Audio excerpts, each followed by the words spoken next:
I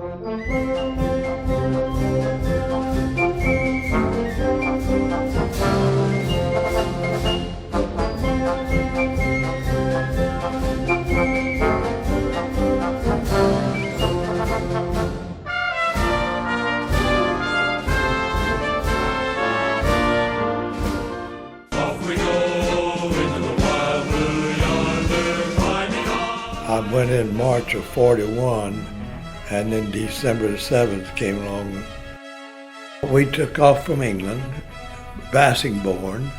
We flew out over north of Germany, the Jutland Islands, and then down into Germany. And they came up from the bottom to attack us, and we had no protection except the plane. And that's when they hit my right leg and just knocked me out. The bombardier who was in front of me kicked me and said, "Get out." 5 of us were killed and 5 survived. And we were all wounded. And 3 of us were in the same hospital. On April 17th, I was shot down on my first mission. So I only had 3.5 hours of combat. What always bothered me, here 5 got killed and I lived. That's always bothered me. There was a chaplain. There we were talking to each other, and she was very wise. And I told her my problem of never getting over leaving 5 behind, and I had the good fortune of, and then she said, "Bob, why not you?" So that settled that.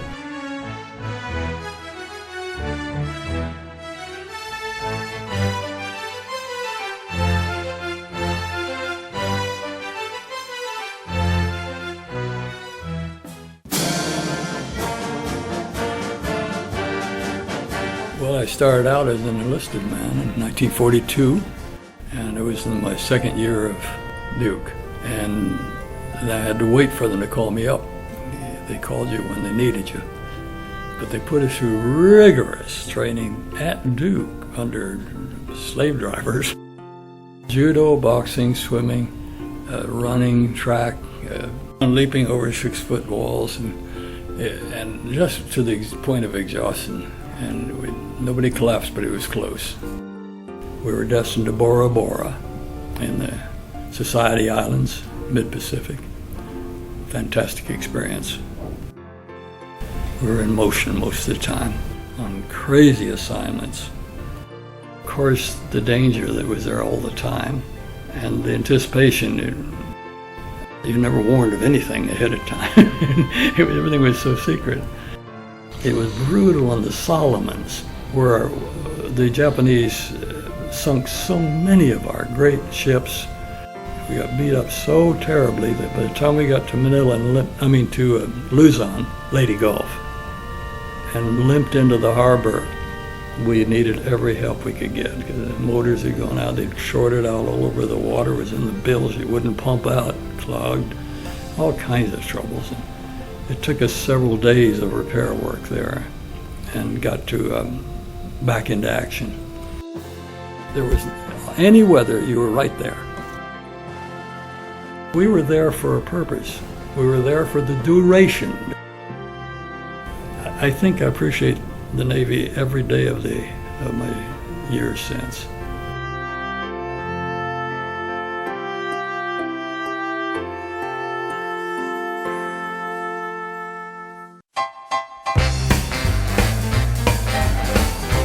Well, I finished college, graduated from college, came back home to Atlanta, Georgia, where I live, and was absolutely bored to death because the men were all gone. I had a kind of a funky kind of job. I was just bored to death. And I read in the newspaper that the Red Cross was recruiting women in the 20-21 age group to be sent overseas to run these canteens for the soldiers and serve coffee and donuts. You all have heard of those. And, to be friendly and to be there with them and in the hospitals and playing games and so forth. And I thought, that's for me. So I went down and joined up. They were delighted to have, a warm body. So you had a job And we did dance with them and talk with them and play games. And, you know, they were, as far as I can remember, every single soldier was as nice as can be. And we never were put in any kind of embarrassing positions. Of course, we were told how to behave, and we did. I don't believe it would ever work in today's world. It was a very uncomplicated, unsophisticated way of facing facts. It was something that was happening to those young boys, and we were always told to look for the shy little brown-eyed boy in the corner who was missing his mother, you know. And that's what we would try to do. It was a special time that worked.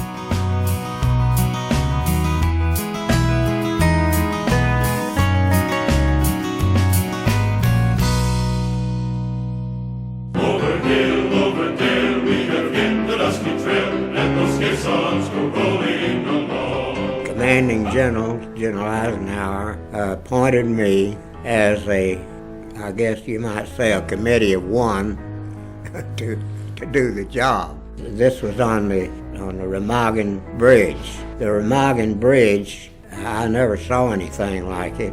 We undertook a destruction mission. When it fell, I understand there was 319 men died, and we didn't have any more problems.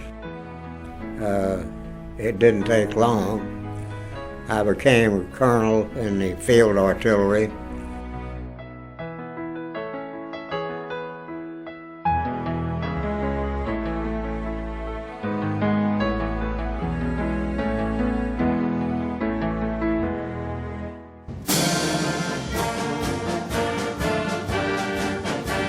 Pearl Harbor was on December 7th, 41, and I went down to enlist in the Navy the next week.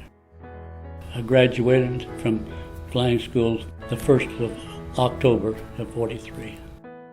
I was up over southern Japan, up over Kyushu, and my wingman called me and told me that I had just shot one Jap down and was firing another one, and my wingman called me and says, "Ed, there's a 0 on your tail."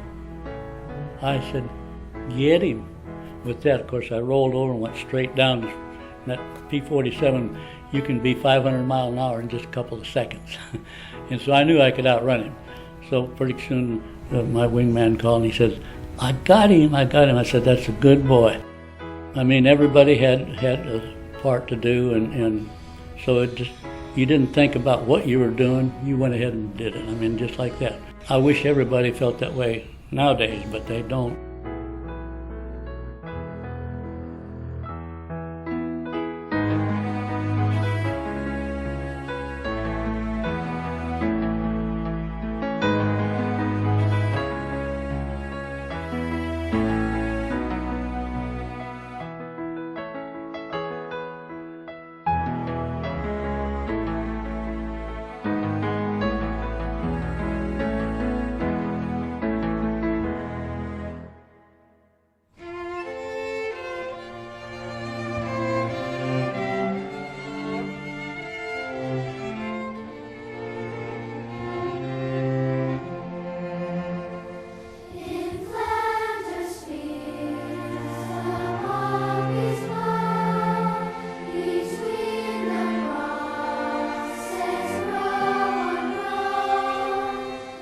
It is the soldier, not the minister, who has given us freedom of religion.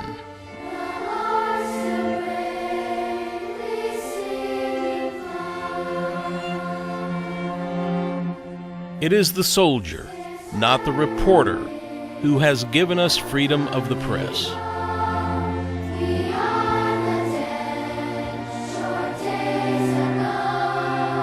It is the soldier, not the poet, who has given us freedom of speech.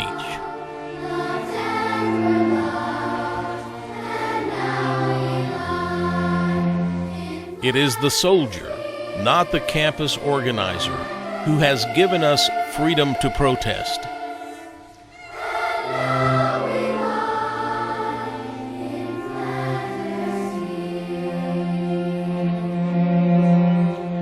It is the soldier, not the lawyer, who has given us the right to a fair trial.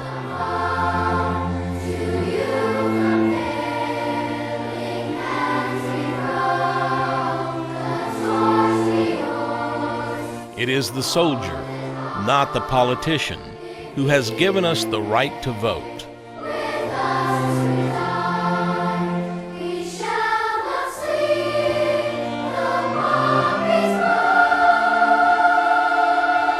It is the soldier who salutes the flag, who serves beneath the flag, and whose coffin is draped by the flag, who allows the protester to burn the flag.